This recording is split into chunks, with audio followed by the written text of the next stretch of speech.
इथे फक्त दागिने नाही तर पिढ्यानपिढ्यांचा विश्वास मिळतो. परंपरेची झळाळी आणि विश्वासाची खात्री. कैलास अडगावकर ज्वेलर्स, दत्त मंदिर bus stop, Nashik road.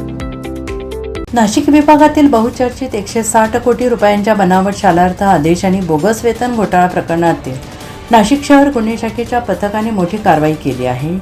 Jalgaon जिल्ह्यातील संस्था सहसचिव दीपक काशीनाथराव गरुड याला धुळे जिल्ह्यातील शिरपूर येथील बिजासनी घाटातून साथीदारांसह ताब्यात घेऊन अटक करण्यात आलेली आहे. न्यायालयाने आरोपी गरुडला 3 ऑगस्ट 2026 पर्यंत पोलीस कोठडी सुनावली आहे. तर त्याला पळून जाण्यास आणि आसरा देण्यास मदत करणाऱ्या मुलांसह 3 जणांना BNSS नोटीस बजावण्यात आलेली आहे.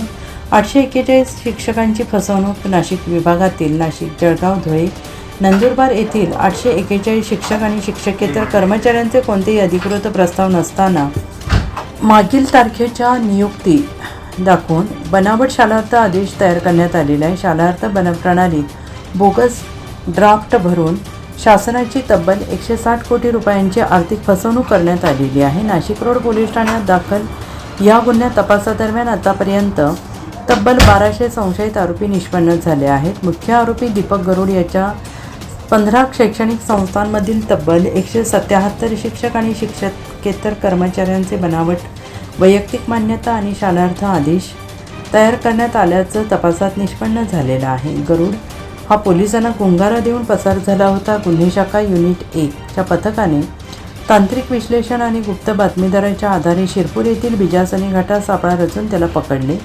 अटक टाळण्यासाठी गरुडला आसरा देणारा त्याचा मुलगा राजवीर दीपक गरुड, सोपान सुगडवारी आणि पंकज माधवराव चव्हाण या तिघांचाही यात समावेश करण्यात आलेला आहे.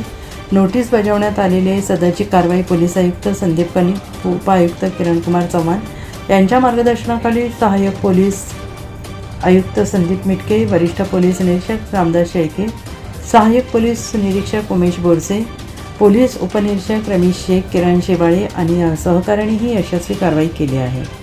NCN न्यूजसाठी रोहन दली, नाशिक.